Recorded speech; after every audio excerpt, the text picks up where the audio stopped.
기무사가 박근혜 전 대통령 탄핵 심판 직전에 작성한 계엄령 문건 의혹과 관련해 군 독립수사단의 수사를 받게 됐습니다. 수사단이 어떻게 꾸려질지 그리고 수사 범위는 어디까지 될지 관심을 모으고 있습니다.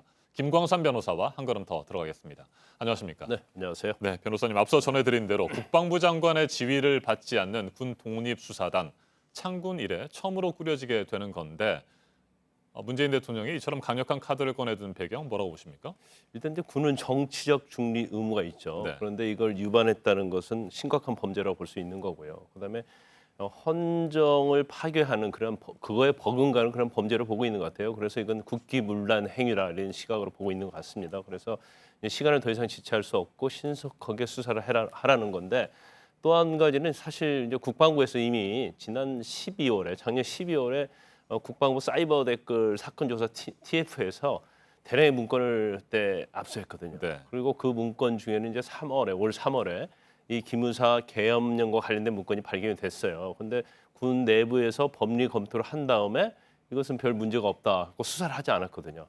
그런 군에 이런 사건을 맡길 수 없다는 거죠. 하지만 군이라는 특수성은 군의 어떤 관할이 있기 때문에 군에서 조사해야 하는 건 맞아요. 그렇다고 한다면 국방부 장관이 전혀 개입하지 않고 군이 개입하지 않는 따로 군 특별검찰수사단을 꾸려서 네. 이를 수사를 하겠다는 것이고, 그다음에 또 한 가지 중요한 것은 사실은 이 계엄 문건과 관련된 것이 사실은 기무사, 육군과 굉장히 관련이 깊거든요.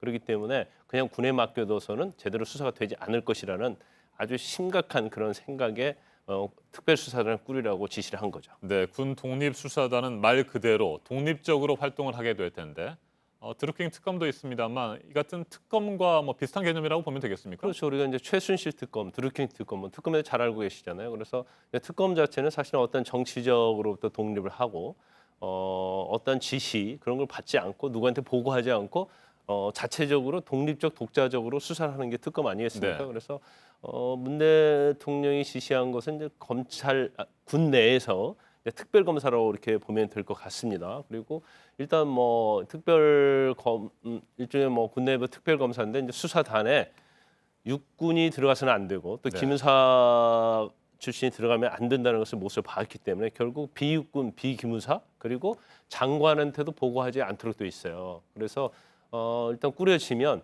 독자적으로 아주 독립적으로 이제 수사를 할 가능성이 크죠. 네, 독립수사단이 집중적으로 살펴보게 될 부분은 어떤 것들이 있을까요? 일단 가장 중요한 것은 탄핵 심판 직전에 계엄령 문건을 왜 작성을 했느냐 이제 네. 그 부분이 있고요. 그 다음이 기무사 자체 내에서도 세월호 참사 당시에 유족에 대한 이제 사찰 TF를 구성했거든요. 근데 사실 그것은 기무사의 어떤 권한이 아니잖아요. 이것은 월권이고 직권남용으로 할 수 있는 거거든요. 그래서 이러한 문건들, 특히 이제 계엄령과 관련된 문건에 있어서 누가 지시를 했고 어떠한 목적에 의해서 작성이 됐고 문건이 된 다음에 유선이 어느 정도까지 이제 보고되었는지 이 부분은 굉장히 중요하죠. 왜냐하면 구체적 실행된 내용이 다 들어가 있기 때문에 과연 이게 실행 가능성이 있느냐 없느냐 그것은 사실은 범죄 성립 여부를 네. 판단할 수 있어서 굉장히 중요한 부분이거든요. 그래서 더군다나 이제 핵심의 어떤 조사 내용 그거지만 그러면 수사 대상이 누가 되느냐? 그럼 결과적으로 계엄령과 관련된 것은 병력을 출동할 수 있는 것은 국방부 장관이단 말이에요. 그 당시 한민구 그렇죠. 국방부 장관이에요. 그다음에 이걸 위에 보고하면 청와대 내에 김관진 안보실장이 그중에 가장 핵심 라인이었거든요. 그리고 또 기무사령관, 당시 기무사령관, 조현청이 기무사령관 이런 뭐 다 육사 출신입니다. 그리고 육사 출신들 그리고 청와대 안보 라인, 국방부에 관계된 이런 고위급들이 조사 대상이 될 가능성이 크죠. 네. 김관진 전 국가안보실장 얘기도 하셨습니다만 그 윗선에 김기춘 비서실장, 또 우병우 전 민정수석, 그리고 박근혜 전 대통령까지도 수사를 받을 가능성도 있어 보입니까? 저는 충분히 받을 네. 가능성이 있다고 봐요. 왜냐하면 계엄령은 국무회의에서 통과해서 대통령이 하는 거잖아요. 그러면 사실 그 국무회의 전에 안보실장을 통해서 당연히 이게 검토가 됐을 거라고 보고요.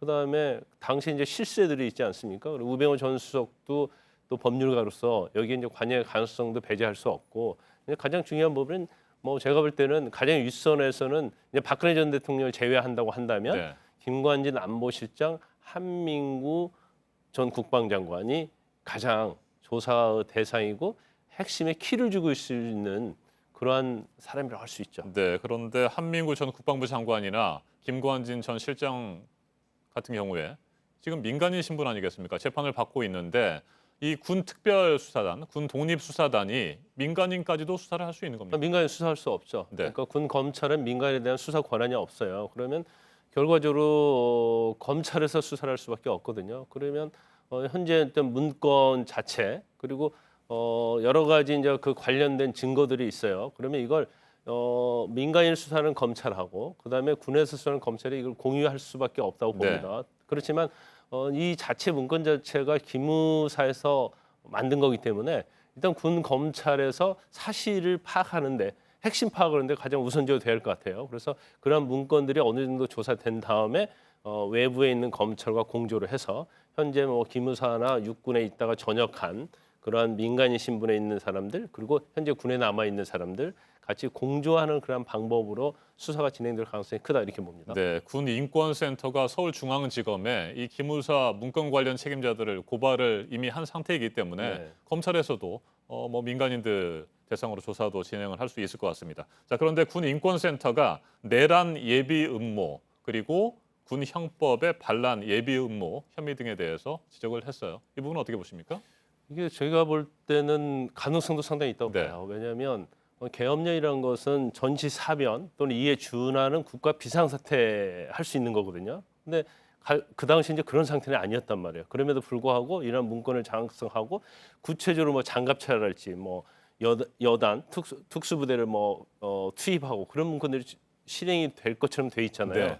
그다음에 두 번째는 이제 내란 애비 음모 자체는 이제 국토를 참전하거나 국헌을 문란할 목적으로 하는 범죄거든요. 근데 국헌 문란이라는 것은 어떤 헌법과 법률에 정해진 절차에 의하지 않고 헌법과 법률의 기능을 소멸시킨다거나 아니면 헌법에 의해서 설치된 국가 기관에 대해서 전복을 하고 아니면 제대로 그러한 어떤 권능을 갖다가 불가능하게 하는 것이 국헌 문란이거든요. 그러면 계엄령 선포에서 지금 내부 문건에 보면 뭐 국가기관 장악하고 언론에 네. 가는 것도 있지 않습니까? 그러면 이게 정말로 그러한 목적을 가지고 구체적 실행까지 할 의사가 있었다고 한다면 내란 애비 음모죄도 성립될 가능성이 있다 이렇게 봅니다. 네, 명확한 진상 규명이 이루어지기를 기대해 보겠습니다. 김광선 변호사님 말씀 잘 들었습니다.